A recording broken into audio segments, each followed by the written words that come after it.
ஓம் சாந்தி. 19/4/2025 காலை முரளி. முரளியின் சாரம்.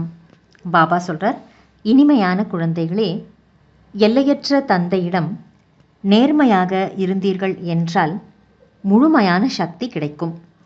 மாயையை வெற்றி அடைந்து கொண்டே இருப்பீர்கள்.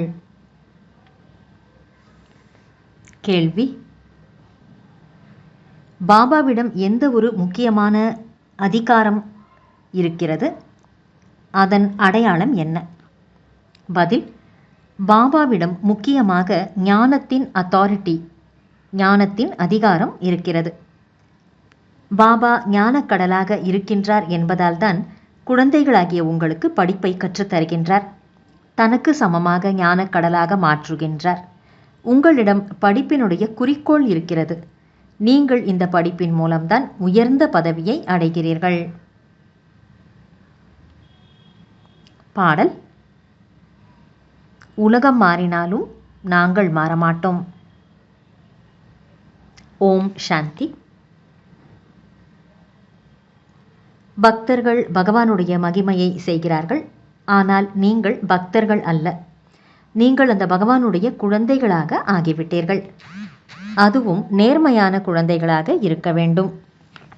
ஒவ்வொரு விஷயத்திலும் நேர்மையாக இருக்க வேண்டும். மனைவியை தவிர கணவனுக்கோ அல்லது கணவரை தவிர மனைவிக்கோ வேறு பக்கம் பார்வை சென்றதென்றால் அவர்களை கூட நேர்மையற்றவர்கள் என்றே சொல்ல முடியும். இப்போது இங்கே கூட எல்லையற்ற தந்தை இருக்கின்றார். அவரிடம் கூட நேர்மையற்றவர்கள் மற்றும் நேர்மையானவர்கள் இருவருமே இருக்கிறார்கள். நேர்மையானவர்களாக ஆகி பிறகு நேர்மையற்றவர்களாகவும் ஆகிவிடுகிறார்கள். பாபாதான் உயர்ந்த அதிகாரமுடையவர் ஆவார். சர்வசக்திமான் அல்லவா? எனவே அவருடைய குழந்தைகளும் அப்படி இருக்க வேண்டும். பாபாவிடம் சக்தி இருக்கிறது. குழந்தைகளுக்கு ராவணனை வெற்றி அடைவதற்கான வழிமுறைகளை தந்தை கூறுகின்றார். அதனால்தான் அவரை சர்வசக்திமான் என்று அழைக்கிறோம். நீங்களும் சக்தி சேனைகள் அல்லவா? நீங்கள் உங்களையும் சர்வசக்திமான் என்று சொல்லலாம். பாபாவிடம் என்ன சக்தி இருக்கிறதோ அவர் அதை நமக்கு கொடுக்கின்றார். நீங்கள் மாயை என்ற ராவணனை எப்படி வெற்றி அடையலாம் என்று கூறுகின்றார். எனவே நீங்களும் கூட சக்திசாலிகளாக ஆக வேண்டும். பாபா ஞானத்தின் அதிகாரம் உடையவராக இருக்கின்றார். ஞானக்கடல் அல்லவா? எப்படி மனிதர்கள் சாஸ்திரங்களின் பக்தி மார்க்கத்தின் அதிகாரம் உடையவர்களாக இருக்கிறார்களோ அதுபோல இப்போது நீங்கள் சர்வசக்திமான் அதிகாரமுடைய ஞானக்கடலாக ஆகின்றீர்கள். உங்களுக்கும் ஞானம் கிடைக்கிறது. இது பாடசாலையாகும். இதில் எந்த ஞானத்தை நீங்கள் படிக்கிறீர்களோ இதன் மூலம் நீங்கள் உயர்ந்த பதவி அடையலாம். இந்த ஒரே ஒரு பாடசாலைதான் உள்ளது. நீங்கள் இங்கே படிக்க வேண்டும். வேறு எந்த வழிபாடும் செய்ய வேண்டியதில்லை. உங்கள் படிப்பின் மூலம் ஆஸ்தி கிடைக்கிறது. குறிக்கோள் இருக்கிறது. பாபா ஞானக்கடலாக இருக்கின்றார். அவருடைய படிப்பு முற்றிலும் வித்தியாசமானது என்று குழந்தைகளாகிய நீங்கள் அறிவீர்கள். பாபாதான் ஞானக்கடல் எனும்போது அவர்தான் தெரிந்திருப்பார் அல்லவா? அவர்தான் நமக்கு சிருஷ்டியின் முதல் இடை கடைசியின் ஞானத்தை கொடுக்கின்றார். வேறு யாரும் கொடுக்க முடியாது. பாபா நேரடியாக வந்து ஞானத்தை கொடுத்துவிட்டு பிறகு சென்று விடுகிறார். இந்த படிப்பினுடைய பலனாக என்ன கிடைக்கிறது என்பதையும் நீங்கள் அறிவீர்கள். மற்ற சத் சங்கங்கள் என்னவெல்லாம் இருக்கிறதோ அல்லது குருமார்கள் யாரெல்லாம் இருக்கிறார்களோ அவை அனைத்தும் பக்தி மார்க்கத்தினுடையதாகும். இப்போது உங்களுக்கு ஞானம் கிடைத்து கொண்டிருக்கிறது. அவர்களிலும் யாராவது இவ்விடத்தைச் சேர்ந்தவர்களாக இருந்தார்கள் என்றால் வந்து விடுவார்கள் என்பதையும் நீங்கள் அறிவீர்கள்.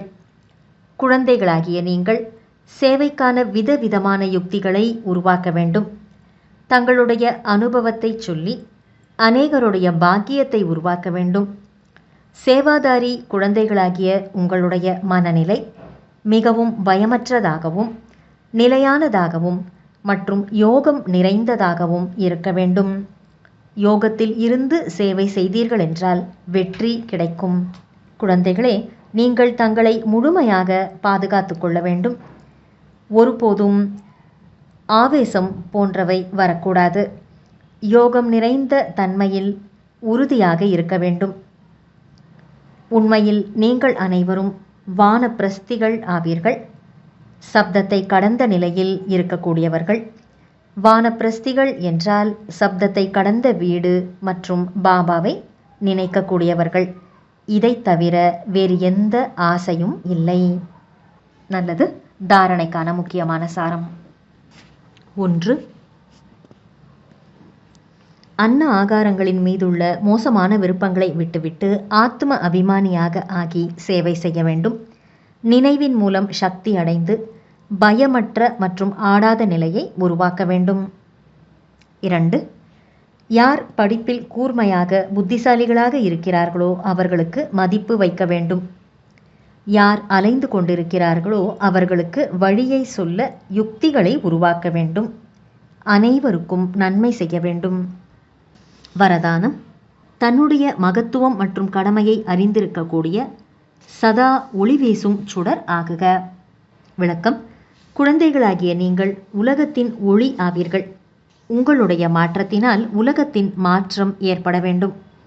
எனவே கடந்தவற்றுக்கு முற்றுப்புள்ளி வைத்துவிட்டு தன்னுடைய மகத்துவம் மற்றும் கடமையை அறிந்து கொண்டு சதா ஒளி வீசும் சுடர் ஆகுங்கள். நீங்கள் ஒரு நொடியில் சுய மாற்றத்தின் மூலம் உலக மாற்றம் செய்ய முடியும். இந்த நொடி கர்மயோகியின் நிலை, அடுத்த நொடி கர்மாதீத நிலை என்ற இந்த பயிற்சியை மட்டும் செய்யுங்கள். எவ்வாறு உங்களுடைய படைப்பான ஆமை ஒரு நொடியில் அனைத்து அங்கங்களையும் அடக்கிக் கொள்ளுகிறதோ அதுபோல மாஸ்டர் படைப்பவராகிய நீங்கள் புலனடக்கும் சக்தியின் ஆதாரத்தினால் ஒரு வினாடியில் அனைத்து எண்ணங்களையும் அடக்கி ஒரே எண்ணத்தில் நிலைத்து விடுங்கள். ஸ்லோகன். அன்பில் மூழ்கிய நிலையை அனுபவம் செய்வதற்காக நினைவு மற்றும் மறதி என்ற யுத்தத்தை முடித்து விடுங்கள். நல்லது.